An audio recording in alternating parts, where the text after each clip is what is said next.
நீங்கள் மதுரையில் அதை மாதிரி நிறைய பார்க்கலாம். முக்கியமாக பார்த்தீங்கன்னா அங்கே திமுகவிலும் சரி அதிமுகவும் சரி ரொம்ப வலுவான முன்னாள் அமைச்சர் செல்லூர் ராஜு இந்த அவருடைய மாவட்டம். இப்போ வந்து மூர்த்தி இருக்கார். ஸோ 2 முக்கியமான மிகப்பெரிய ஒரு ஆளுமைகள் இருக்கக்கூடிய ஒரு மாவட்டத்தில் இந்த மாதிரி ஒரு போஸ்டர் ஒரு விளம்பரம் பண்ணுறதே வந்து ஒரு ஆச்சரியமான ஒரு விஷயம். இவ்வளோ தைரியமாக வந்து ஒரு கட்சியில் ஒரு புதுசாக ஆரம்பித்த ஒரு 2 வருட கட்சி அந்த தொண்டர்கள் தைரியமாக பகிரங்கமாக இந்த மாதிரி அறிவிக்கிறது நீங்கள் வியப்பாக சில விஷயங்கள் பார்க்கலாம். பட் ஆனால் அந்த தைரியத்தை வந்து பாராட்டி ஆகணும். தமிழ்நாடு முழுக்க விஜய் அண்ணா எங்கே எதை ஆரம்பித்தாலுமே அது வந்து இங்கே இருக்கக்கூடிய எல்லா கட்சிகளுக்குமே வந்து ஒரு மிகப்பெரிய நெருக்கடி தான். இதில் திமுக அதிமுகவுக்கு மதுரையில் இருக்கிறவங்க அந்த தொகுதியில் இருக்கிறவங்க மட்டும் அப்படின்றது கிடையாது.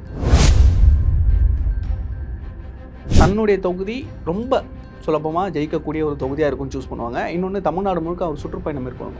எங்கே போனாலும் அவர் தொகுதியை டச் பண்ணுற மாதிரி இருக்கும். இல்லை முக்கியமான வரலாற்று சிறப்பு மிக்க சில தொகுதியை சூஸ் பண்ணுவாங்கன்றது என்னுடைய நம்பிக்கை. ஸோ இதில் அவங்களுக்கு நெருக்கடி தானாகவே வரும். இதில் வந்து மதுரைக்கு மட்டும்தான் நெருக்கடியாக அவர் மதுரையில் போட்டிட்டு அப்படின்னு கேட்டிங்கன்னா தமிழ்நாடு முழுக்க இருக்கக்கூடிய எல்லா தொகுதிகளுக்கும் நெருக்கடி தான். விஜய் அண்ணா தான் 234 தொகுதிகளுக்கும் முகம்.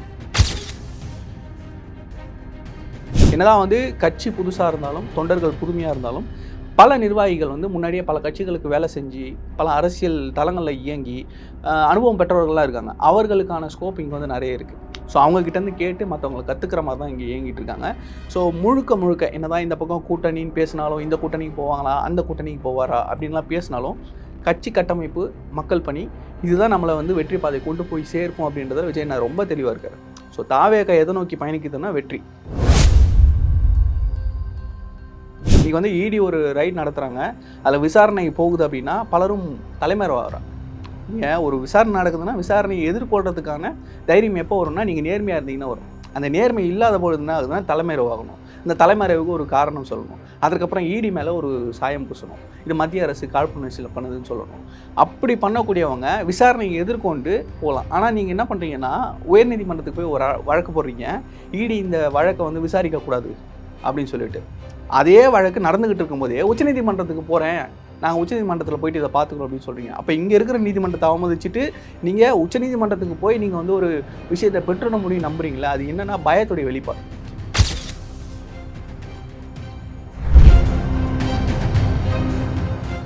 டிஎன் மீடியா நேயர்களுக்கு வணக்கம். இன்று நம்முடன் நேர்காணலுக்காக தமிழ்நாடு இளைஞர் கட்சியிலிருந்து நரேஷ் அவர்கள் இணைந்திருக்காங்க. வணக்கம் சார். வணக்கம் பிரதர். விஜய் அவர்கள் எப்போ சுற்றுப்பயணத்தை ஆரம்பிக்க போறாரு அப்படின்னு சொல்லிட்டு எல்லாருக்குமே ஒரு கேள்வியா இருந்தது. இப்போ வந்து ஒரு தகவல் வந்திருக்கு, மதுரையில இருந்து ஆரம்பிக்க போறாருன்னு சொல்லி. எதற்காக மதுரையை சூஸ் பண்றாரு விஜய் அவர்கள்? ஆக்சுவலாக மதுரை வந்து பார்த்தீங்கன்னா ஒரு ராசியான தொகுதி அப்படின்னு சொல்லலாம். ஸோ தமிழ்நாட்டுடைய மையம் அப்படின்ற மாதிரி வந்து நினைக்க தோணும். இன்னொன்று அந்த தொகுதிக்கான பல வரலாற்று விஷயங்களும் இருக்குது. அந்த மக்களுடைய அன்பு இதெல்லாம் இருக்குது இல்லையா, அது வந்து எல்லாருக்கும் கிடைச்சிடாது. ஸோ அதை கிடைச்சிது அப்படின்னா அது மிகப்பெரிய ஒரு ஆதரவாக வந்து பெருகும். தமிழ்நாடு முழுக்குமே அது ரிஃப்ளெக்ட் ஆகும். ஸோ இப்போ ஜல்லிக்கட்டே எடுத்திங்கன்னா மதுரையில் நடக்கக்கூடிய ஜல்லிக்கட்டு மட்டும்தான் அப்படின்ற மாதிரி தான் வந்து தமிழ்நாடு முழுக்க பேசப்படும். ஆனால் தமிழ்நாடு முழுக்க பல இடங்களில் ஜல்லிக்கட்டு நடக்குது. அதெல்லாம் வந்து ஜல்லிக்கட்டு போராட்டத்துக்கு அப்புறம் நம்ம மீட் எடுத்ததுக்கு அப்புறம் தான் நம்மளுக்கு அது வந்து தெரிய வரும். ஸோ மதுரை அப்படின்ற ஒரு மையம் அரசியலில் வந்து முக்கியமான விஷயங்கள் சில போஸ்டர்கள் வரும், அந்த விஷயமா சில சர்ச்சைகள் வரும். ஸோ அதை தொடர்ந்து வந்து மதுரைன்னு நம்ம பேசப்படுது. அப்படி தான் வந்து எனக்கு தெரிஞ்ச தகவல். அவங்க இன்னும் சுற்றுப்பயணத்தை பிளான் பண்ணியிருக்காங்க. பட் ஆனால் அது எங்கேருந்து நடக்க போகுது, எப்படி நடக்க போகுது அப்படின்ற விஷயங்கள் வந்து இன்னும் அவங்க வந்து வெளியே அஃபிஷியலாக சொல்லலை. ஸோ உள்ள பல விஷயங்கள் வந்து பேசப்படும். எந்த மாவட்டத்துலேருந்து தொடங்கலாம், மையத்துலேருந்து தொடங்கலாமா, இல்லை வந்து சென்னையிலேருந்து தொடங்கலாமா அப்படின்ற விஷயங்கள்லாம் அங்கே பேச்சுவார்த்தைகள் போயிட்டுருக்கு. இன்னும் அது விஜய் அண்ணா வந்து எந்த தொகுதியில் போட்டிடுவார் அப்படின்ற விஷயங்கள்லாம் கூட கேள்விகளாக போய்கிட்டுருக்கு. ஸோ இது எல்லாத்துக்குமே அவங்க வந்து ஒர்க் பண்ணிகிட்டு இருக்காங்க. கட்டமைப்பு வேலைகளில் முக்கியமான தீவிரமாக வந்து வேலை பார்த்துக்கிட்டு இருக்கிறதுனால கட்டமைப்பை பேஸ் பண்ணி தான் இந்த நடைப்பயணமும் இருக்குன்றது தான் வந்து யதார்த்தம். ஏன்னா கட்டமைப்பு எங்கெல்லாம் முடிஞ்சு இவங்க ஒரு ஸ்டேபிளாக வந்து பூத் வாலண்டியர்ஸை போட்டு முடிக்கிறாங்களோ அதை தொடர்ந்து அதன்படியாக தான் வந்து வரிசையாக எந்தெந்த மாவட்டங்களுக்கு போகிறாங்க அப்படின்றத நம்ம பார்க்க முடியும். தமிழக வெற்றி கழகத்தோட தொண்டர்கள் பார்த்தீங்கன்னா மதுரையில் வந்து 1,10,000 வாக்கு வித்தியாசத்தில் விஜய் அவர்கள் வெற்றி பெற்றான்னு சொல்லி போஸ்டர்லாம் ஒட்டியிருக்காங்க. இது விஜய் அவர்களோட பிளானா இல்லை தொண்டர்களோட பிளானா? இல்லை, தொண்டர்களுடைய ஒரு ஆர்வம், தொண்டர்களுடைய அதீதமான ஆர்வம், பாசம்னு சொல்லலாம். ஏன்னா வந்து எல்லா மாவட்டத்தில் இருக்கிற எல்லா தொகுதியில் இருக்கிறவங்களும் வந்து விருப்பப்படுறது என்னென்னா விஜய் அண்ணா நம்ம தொகுதியில் நிற்கணும், அவரை நம்ம தொகுதி எம்எல்ஏவை சட்டமன்றத்துக்கு அனுப்பணும் அப்படின்றதான் எல்லா தொகுதியிலுமே நீங்கள் எடுத்துக்கலாம். அது பொதுமக்களாக இருக்கட்டும், ரசிகர்களாக இருக்கட்டும், எல்லாருமே விரும்புவாங்க. ஏன்னா அது ஒரு ஸ்டார் தொகுதியாக வந்து மாறிடும்.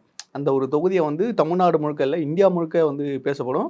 கண்டிப்பாக ஒரு வளர்ச்சிகள் வரும். அது மட்டும் இல்லாமல் நம்ம தொகுதி தலைவருடைய தொகுதி அப்படின்னும் பொழுது அதற்கு கூடுதல் கவனம் பெறும், நம்ம உற்சாகமா வேலை செய்யலாம் அப்படின்ற ஒரு எண்ணம் எல்லா தொகுதி மக்களுக்கும் தொண்டர்களுக்கும் இருக்கும். விஜய் அவர்கள் மதுரையை சூஸ் பண்ணணுன்றதுக்காகவே இந்த மாதிரி போஸ்டர்லாம் ஒட்டுறாங்க. இல்ல அது ஒரு அட்டென்ஷன் சீக்கிங் தான். கண்டிப்பா. நீங்க மதுரையில அத மாரி நெறைய பார்க்கலாம்.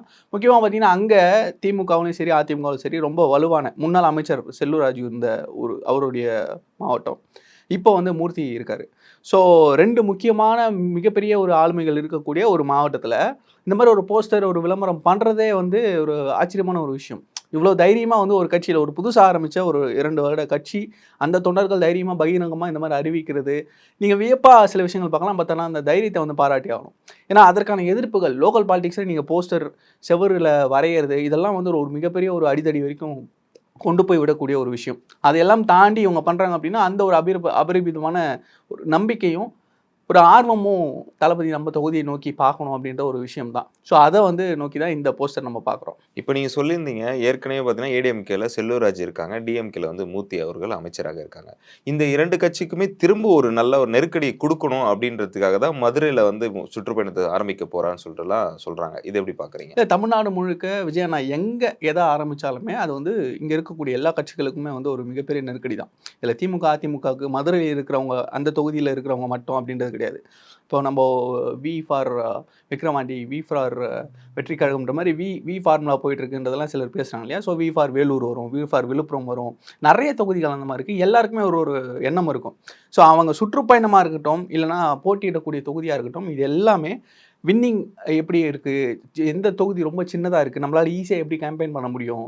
மத்த தொகுதி ஏன்னா வந்து விஜய் அண்ணா வந்து இப்போ ஒரு தொகுதியில போட்டியிடுறாருன்னா, அந்த தொகுதியில மட்டும் அவர் இருக்க போறதில்ல. மேக்ஸிமம் தமிழ்நாடு முழுக்க அவர் வந்து பிரச்சாரத்துக்கு போகணும். இது எல்லாமே இருக்கு.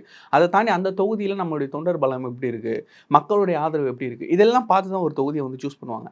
ஸோ மதுரையா இருந்தா இது வந்து அவர்களுக்கு நெருக்கடி குடுக்கப்படும் அப்படின்லாம் வந்து நம்ம சொல்ல முடியாது. ஏன்னா வந்து இப்போ குளத்தூர்னு எடுத்துட்டீங்கன்னா, ஸ்டாலின் அவர்கள் அங்க வந்து ரொம்ப எடப்பாடி தொகுதிய எடுத்துட்டீங்கன்னா, பழனிசாமி அவர் வந்து சேலம் இதுல வந்து ரொம்ப ஸ்ட்ராங். ஸோ இப்படி வந்து ஒவ்வொருத்தருக்கும் நெருக்கடி குடுக்கணும் அப்படின்றதுக்காக வந்து அவர் போட்டி போடுற மாரி எண்ணம் இல்ல.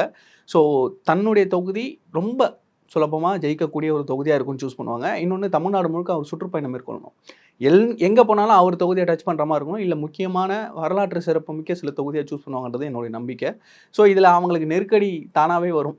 இதுல வந்து மதுரைக்கு மட்டும் தான் நெருக்கடியா, அவரு மதுரையில போட்டியிட்டா அப்படின்னு கேட்டீங்கன்னா, தமிழ்நாடு முழுக்க இருக்கக்கூடிய எல்லா தொகுதிகளுக்கும் நெருக்கடி தான். விஜய் அண்ணா தான் 234 தொகுதிகளுக்கும் முகம். 234 வேட்பாளர்கள் போட்டாலும், இன்னைக்கு நெறைய பேர் பேசுறது என்னன்னா, அவங்க முகம் தெரிந்த ஒரு வேட்பாளர்களா கிடையாது அப்படின்னு சொல்லி. எல்லாமே விஜய் அண்ணா முகம் தான். அந்த ஒரு முகத்துக்கு தான் 234 தொகுதியிலும் வாக்களிக்க போறாங்க மக்கள். குறிப்பா இன்னொரு விஷயம் ஒண்ணு பார்த்துட்டீங்கன்னா, மேற்கு தொகுதி மதுரையில வந்து பார்த்தீங்கன்னா, ஏற்கனவே எம்ஜிஆர் அவர்கள் போட்டியிட்டு இருக்காரு. எம்ஜிஆர் பாணியில தான் விஜய் அவர்கள் வந்து அரசியல் பண்றாரு. அவர தான் ஃபாலோ பண்றாருலாம் சொல்லப்படுதுல்ல. இத எப்படி பார்க்குறீங்க? இல்ல அது கண்டிப்பா வந்து நம்ம ஒரு வரலாற்று பின்னணி எடுத்தீங்க அப்படின்னா, ஒரு நிகழ்வுக்கு பின்னாடியும் அவர் பேசக்கூடிய சில விஷயங்கள், இது எல்லாத்தையுமே ஒப்பிடுறது அப்படின்றது இயற்கையா நடக்கக்கூடிய விஷயம். அதுலயும் அரசியல்ல அவர் தெளிவா சொன்னது என்னன்னா, எனக்கு முன்னாடி இருந்த தலைவர்கள் செய்த எல்லாற்றையும் அதுலருந்து நான் பாடம் கத்துக்கிட்டு தான் நான் இன்னைக்கு அரசியல் வந்திருக்கேன்னு சொல்றாரு இல்லையா? அதுலருந்தே வந்து வெற்றியும் எங்கெங்க கிடைக்கும்?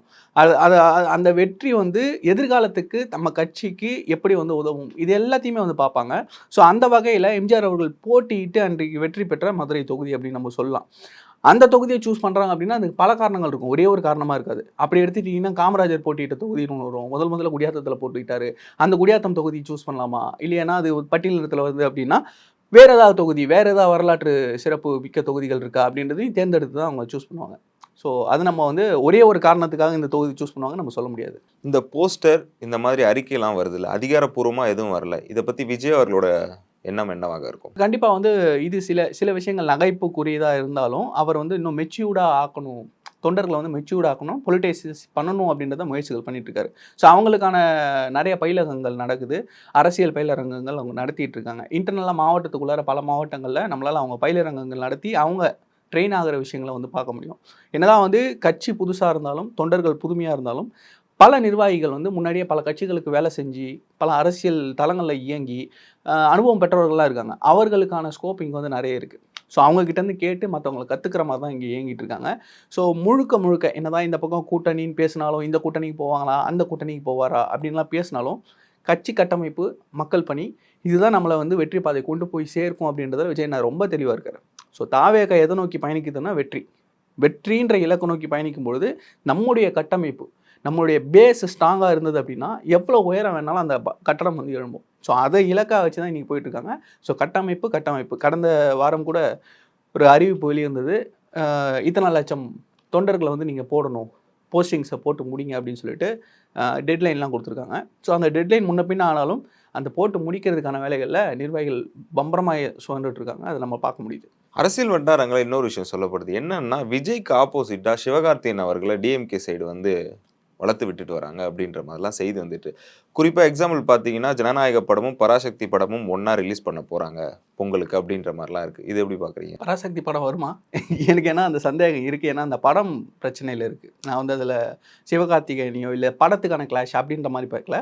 நீ ஈடியோடைய வளையத்துக்குள்ளே அந்த படத்துடைய ப்ரொடியூசர், ஸோ அதை சார்ந்து திமுக வாரிசுகள், யார் அந்த தம்பி, இதெல்லாம் வந்து ஓடிக்கிட்டு இருக்கு. இது வந்து மிகப்பெரிய ஒரு குடைச்சல் வந்து திமுக ஆளும் அரசு கொடுக்க போகுது. இன்றைக்கி வந்து ஈடி ஒரு ரைட் நடத்துகிறாங்க. அதில் விசாரணை போகுது அப்படின்னா பலரும் தலைமறைவாகிறாங்க. நீங்கள் ஒரு விசாரணை நடக்குதுன்னா விசாரணையை எதிர்கொள்கிறதுக்கான தைரியம் எப்போ வரும்னா நீங்கள் நேர்மையாக இருந்தீங்கன்னா வரும். அந்த நேர்மை இல்லாத பொழுது என்ன ஆகுதுன்னா தலைமறைவாகணும். அந்த தலைமறைவுக்கு ஒரு காரணம் சொல்லணும். அதற்கப்புறம் ஈடி மேலே ஒரு சாயம் பூசணும். இது மத்திய அரசு காழ்ப்புணர்ச்சியில் பண்ணுதுன்னு சொல்லணும். அப்படி பண்ணக்கூடியவங்க விசாரணையை எதிர்கொண்டு போகலாம். ஆனால் நீங்கள் என்ன பண்ணுறீங்கன்னா உயர்நீதிமன்றத்துக்கு போய் ஒரு வழக்கு போடுறீங்க.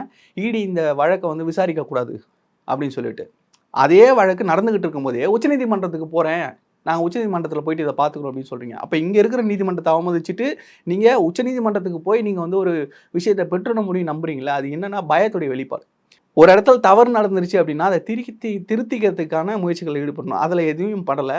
ஸோ இந்த படம் மட்டும் இல்லை, பராசக்தி மட்டும் இல்லை, சிலம்பரசன் ஒரு படம் வருது, இன்னும் 2-3 படம் சொல்கிறாங்க. அந்த ஒரே தயாரிப்பாளர் எடுக்கக்கூடிய எல்லா படங்களுக்கும் பிரச்சனை. ஸோ பராசக்தி படம் பொங்கலுக்கு ரிலீஸ் ஆகுமா, ஜனநாயகனோட ரிலீஸ் ஆகுமா அப்படின்றதே சந்தேகம் தான். ஸோ அப்படி வந்து திமுக சிவகார்த்திகேயனை கொம்பு சீவிடுதா, அந்த ஒரு கான்ஸ்பிரசிலாம் நம்ம போக வேண்டிய அவசியம் இல்லை. அவங்க எந்த பக்கம் போனாலுமே அங்கே கேட்டை போட்டு விஜய் அண்ணா இருப்பார். எங்களோடு இணைந்து பல்வேறு தகவலை பயந்ததற்கு மிக்க நன்றி. நன்றி.